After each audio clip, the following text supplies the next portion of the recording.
Good boy.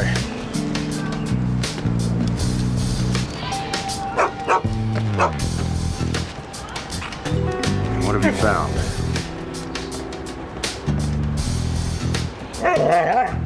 Yep, gunpowder. The gunman fired from here after waiting for his victims to arrive. And he was a heavy smoker. Some sort of salve. What do you think?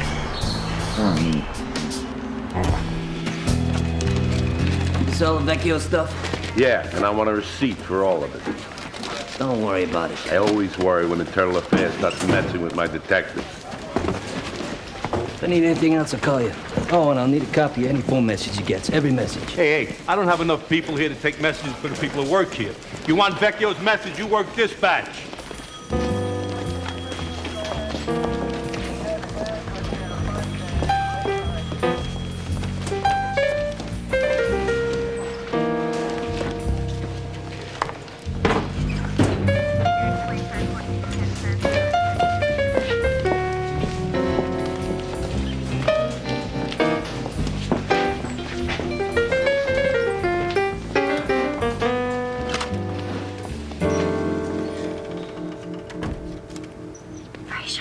I'm right here.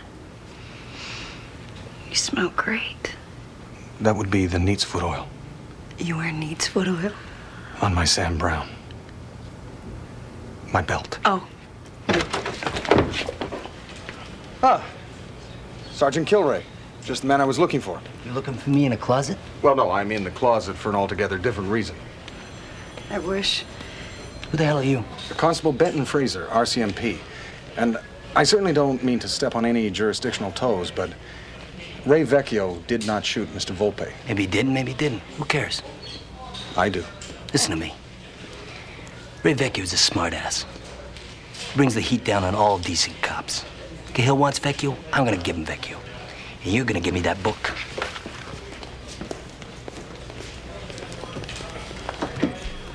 Oh, dear. The Canadian team has one in the forefoot and is going to play the guard. Anything that moves that slowly is not a sport. You recall back to the 95 Bondsfield. This is not a sport. It's housework. It is a calling. It may be a pastime. It may even be a hobby, but it is definitely not a sport. Do you want to fight? Over curling? Yes. What if I made fun of baseball? They're going to set up the rock. All right. outside the ball. Afternoon, gentlemen. Later on. Hey, you're empty-handed. But I am not empty-trousered. Being at that fast, that means he's going a bit too strong. He's actually taking weight off the rock. That shot went a little further than they wanted. They knocked their own stone at the 8th foot out of position. That's okay. We're okay. Yes. Canada has last rock. They need to score at least 1 point here Yes. to give them a chance to the 10th. Sir. All right. Looks like they're going to... Come on! Nice shot! Oh, I love this game. That, Eddie Herndorf, old-style gangster. Guy's ruthless. Once he cut the muscles out of a guy's leg with a sword, because he cut him off in traffic. That, Gus Fillion, Eddie's main competitor. Sees himself as a Renaissance sort of guy. These two used to duke it out, but they've been getting along lately. Getting along until Andreas Volpe, blue huffing psychopath, local kid, big ambitions. So it's your theory, if I may recap, that Volpe challenged their authority and was killed as a result? Yeah. See, that's why we're policemen, Fraser. We get to figure these kind of things out. Right you are, Ray. Right you are. I think it's time that I paid Mr. Fillion a visit. Look, no offense, Fraser, but these are Chicago hard guys. I mean, you can be as polite as you want, but they could have you hanging from a meat hook in 13 seconds. Well, I'm not without my resources, Ray. Sir, your presence. Ah, Your presence? What are you, like a king or something? to Turnbull? Yes. Ah, Lieutenant Welsh, nice to see you. Welcome to Canada, sir. Fraser, this is Assistant State's Attorney Cahill. Honor, sir. I've seen your posters all over town. Constable, I come straight to the point. I'd like you to surrender Detective Vecchio to me. Well, I'm afraid I can't do that, sir. The extradition treaty between our two countries is very specific. We want to question Vecchio in connection with more than particularly vicious homicide. I've suspected for some time that organized crime has an informant somewhere inside the police department in this city. Sir, I don't think we have to bother Constable Fraser with that. I want this man to understand what he's interfering with. I think I can put your mind at rest on that point, sir. Ray had nothing to do with this murder, and I can personally vouch for his integrity. I'm supposed to take your word on that? Yes, sir. You see, sir, Constable Fraser doesn't lie. Oh, well, that's an admirable quality in times of peace, but we're in the middle of a war against crime and corruption, and I demand your cooperation. The city of Chicago demands your cooperation. And you shall have it, sir, to the full extent of the law. Are you mocking me? Are you mocking this city, this administration? Certainly not, sir. No. We greatly appreciate the generosity shown to us by the people of Chicago, and I assure you, should you ever find yourself in Nunavut, you will not be wanting for a meal. Come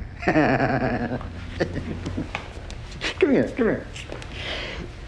You know this Marcus of Queensberry thing and your grammar and all. It's very quaint. But I just want to remind you that we took Grenada, we beat the snot out of Haiti, we knocked Panama on its ass, and if needs be, we can take this little piss pot too. Have a nice evening.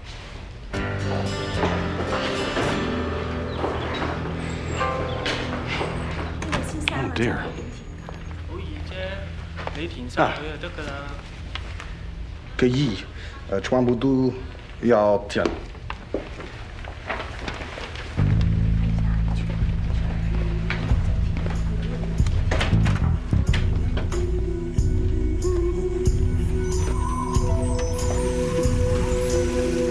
Close the door, son. Anyone would think you were born in a barn. I was. Oh, that's true enough. You always told me that the most important thing a man can do is his duty, and I'm about to embark on a somewhat devious course of action, and I'm not entirely sure where my duty actually lies. 1961. All right. I was ordered to help 32 Inuit families relocate 500 miles further north on Ellesmere Island. We had some dispute with the Russians, and this was long before the Canada Cup. We wanted to demonstrate our sovereignty over the far north. Now, I'd been up to Ellesmere, and I knew that life up there would be hard, if not impossible. I said as much to my superiors, but they were adamant, and I had my orders. So what did you do? Only thing I could do. I went up to Ellesmere, and I marked out 32 plots of land. I threw up a flag, opened up a post office.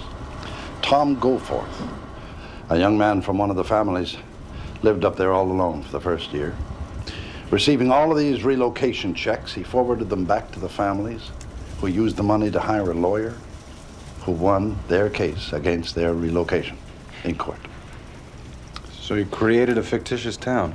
Ellesmere was listed in Maclean's that year as having the lowest crime rate in North America. Your heart is where your duty lies, son.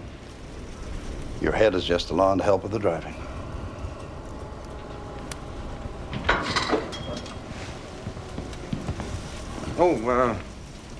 Tom Goforth. What happened to him? Tom, I believe, moved to Winnipeg and went to work in a record store. But that's not relevant to this situation.